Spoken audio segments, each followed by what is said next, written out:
Ok, alors là je voulais faire une petite vidéo sur en fait des optimisations à apporter pour calculer la division de n'importe quel nombre. Alors là je suis en train en fait de faire, je vous renvoie à, il y a 2 vidéos d'ici où je parlais d'une librairie que je suis en train de faire pour calculer des nombres très grands, donc qu'on va mettre en fait sous forme de caractères. Et du coup, je parlais à un moment donné de la division et que je vais faire une vidéo là-dessus, donc on y va directement. Alors, division, qu'est-ce qu'on entend par un algorithme qui pourrait généraliser tout calcul, enfin tout résultat pour n'importe quel diviseur et divisé?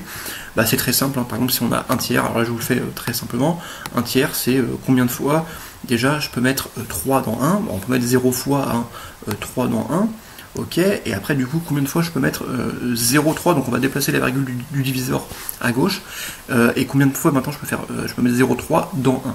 On peut mettre 3 fois 0,3 dans 1. Donc là du coup on peut mettre 3 fois 0,3 dans 1, donc ça va faire, hop, donc là on va mettre la virgule parce que la partie entière elle a été dépassée. Et puis maintenant, comme on a pu mettre 3 fois 0,3 dans 1, et ben ce qu'on va faire, c'est que techniquement il nous reste 0,1 parce que 3 fois 0,3 ça fait 0,9, donc on va faire moins 1 moins le nombre de fois que j'ai mis le diviseur dans le divisé, donc ça va faire là à ce moment-là, donc là si je mets des lignes un petit peu pour départager le truc, donc là il nous restait 1, et là il nous reste encore 1, voilà, et là il nous reste 0,1 parce que on a mis 3 fois 0,3 dans 1. Et du coup, on va encore maintenant déplacer, excusez-moi, la virgule du diviseur à gauche, et là, il nous restera 0,03 qu'on va mettre dans 0,1. Et vous l'avez compris, on peut mettre encore 3 fois, si vous voulez, 0,03 dans 1, etc. etc. C'est pour ça que 1 tiers, en fait, c'est 0,33333 jusqu'à l'infini, en fait. On peut généraliser ça, évidemment, à tout nombre, à tout divisé, quoi, et à tout diviseur. Il n'y a aucun problème là-dessus. Bon, ça c'est l'algorithme de base. Maintenant, on va parler un petit peu des optimisations apportées à cet algorithme-là. Déjà, ce qui est un petit peu chiant, c'est que quand on parle concret, donc en tant que programmation, là, à chaque fois, donc ce qu'on va faire, c'est qu'on va, pour avoir le nombre qu'on met en fait du divisé dans le diviseur, on va évidemment à chaque fois additionner le diviseur. On fait 0,3, non, ça ne fit pas 1. On fait 0,3, donc plus 0,3, donc ce qui nous donne 0,6. Non, non plus. Plus 0,3 ça fait 0,9, non plus. Ah, encore plus 0,3 ça fait 1,2. 1,2 c'est supérieur en fait à 1 quoi, au divisé. Du coup, on va prendre le truc d'avant en fait. On va prendre le 0,9 qui est celui d'avant. Donc à chaque fois, il faudra aussi sauvegarder le résultat d'avant, l'addition, le résultat de l'addition précédente. Donc 0,9. Pour une addition aussi, évidemment, il faudra à chaque fois additionner. Donc, comment on fait, c'est comme au CP, ce qu'on faisait, on apprend. On additionne toujours la partie la plus petite, donc en l'occurrence c'est le centième de décimale, donc on va additionner 8 et 0, si on veut, enfin 8 et 0, qu'est-ce que je dis, pour le diviseur, celui-là, on va additionner 0 et 0, ensuite on va additionner 7 et 7, ça fait 1,4, donc là on va augmenter, on va faire 8, et après on va du coup additionner 7 et 7, ce qui nous donne 14, et on a la retenue 1, donc ce qui nous donne 15, donc c'est pour ça que 770 plus 770, ça fait, du coup là le 14, on a la retenue 15, et là on a le point 4 en fait à chaque fois, et là par exemple là, le 7, le 7 plus 7 ça fait 1.4, du coup le nombre qui est ici en fait c'est donc 7 plus 7 ça fait 14, on fait moins 10 pour avoir en fait là le nombre à cet emplacement là qui fait 4. On a la retenue 1, donc on additionne 1 ici, donc à un moment donné tu vois, donc là je parle aussi de l'algorithme de l'addition, vite fait, donc si tu additionnes 7.70 là, plus, alors du coup je vais le mettre en mode juste en dessous là, alors attendez, hop, qu'est-ce que je fais là, voilà.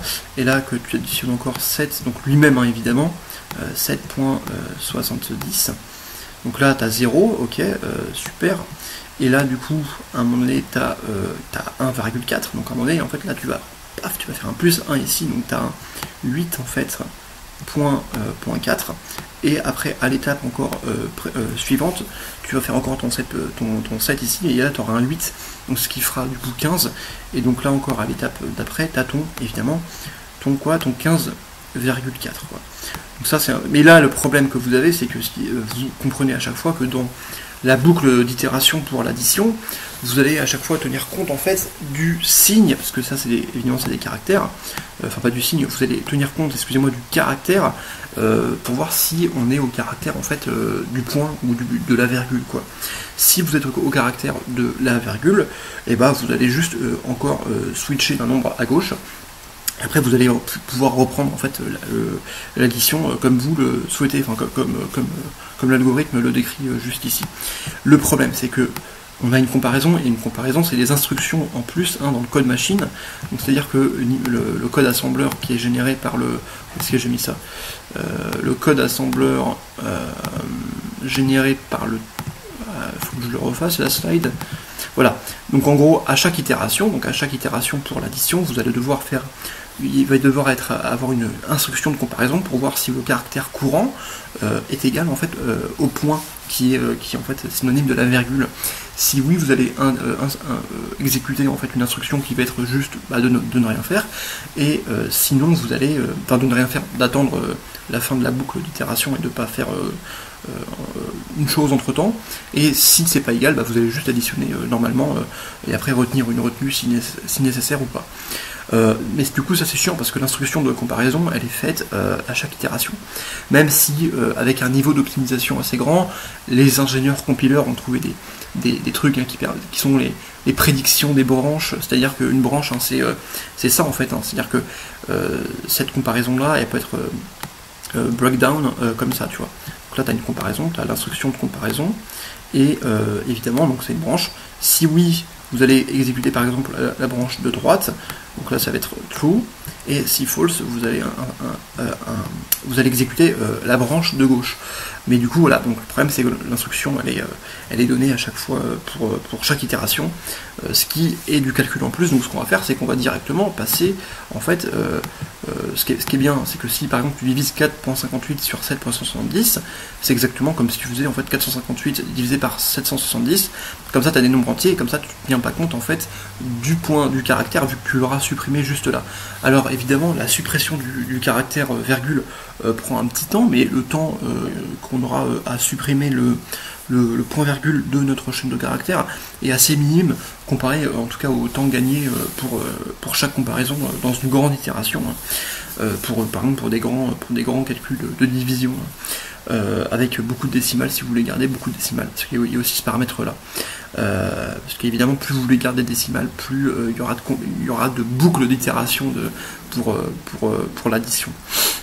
Ok, donc déjà on a ça, et puis à la fin, évidemment, on replacera le résultat de 458 divisé par 770, on déplacera la virgule, du coup évidemment, vers la droite, d'autant de fois qu'on a déplacé la virgule vers la gauche pour les nombres qu'on a au début. Évidemment, si j'avais par exemple 581 ici, on aurait déplacé encore du coup la virgule une fois vers la gauche, et là du coup on aurait rajouté un 0 ici. Voilà, vous avez compris le concept. Donc, première optimisation à apporter qu'on peut faire très simplement.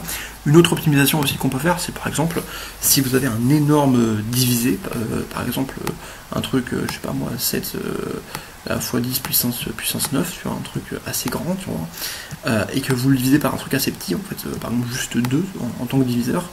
Et bien là le problème c'est que à chaque fois vous allez devoir additionner là, au début par exemple vous allez devoir additionner un nombre de fois assez grand 2 pour qui dépasse 7 x 10 pour 9, et ça c'est des grandes boucles un petit peu chiantes. Donc juste un truc que vous pouvez faire aussi très simplement, c'est en fait donc ton 7 x 10 puissance 9 divisé par 2, ça revient à faire en fait 7 x 10 puissance 9 fois, là vous pouvez faire divisé par fois 10 puissance 8, comme ça, ici, voilà. Comme ça, vous allez additionner beaucoup moins de fois votre diviseur, en fait, pour qu'il surpasse le divisé, en tout cas au début. Et après, vous allez, pareil, déplacer en fait la virgule vers la droite, comme ça, c'est une petite optimisation de fait. Donc là, dans la boucle en fait d'addition, c'est grandement amélioré. C'est juste la partie, du coup, au début, vous allez un petit peu regarder si le nombre est décimal. Si oui, vous allez supprimer le truc et vous allez compter en fait le nombre de fois fois le nombre de caractères qui reste pour compter le nombre de fois que vous avez en fait déplacé la virgule vers la droite, enfin vers la droite du coup, voilà, vers la droite sur la vidéo, et puis la même chose du coup pour en fait ramener le plus possible votre comment dire, divisé et diviseur qui soit le plus égal possible, toujours avec le diviseur un cran en dessous du divisé, mais pas de très loin, parce que sinon, si c'est de très loin, vous allez avoir une boucle itérative trop grande, et ça c'est un petit peu chiant. Donc voilà, c'est une petite vidéo hein, pour parler de l'optimisation de la division, et puis voilà, je vous dis à la prochaine en tout cas, et puis c'était sympa de faire cette vidéo. Allez, salut.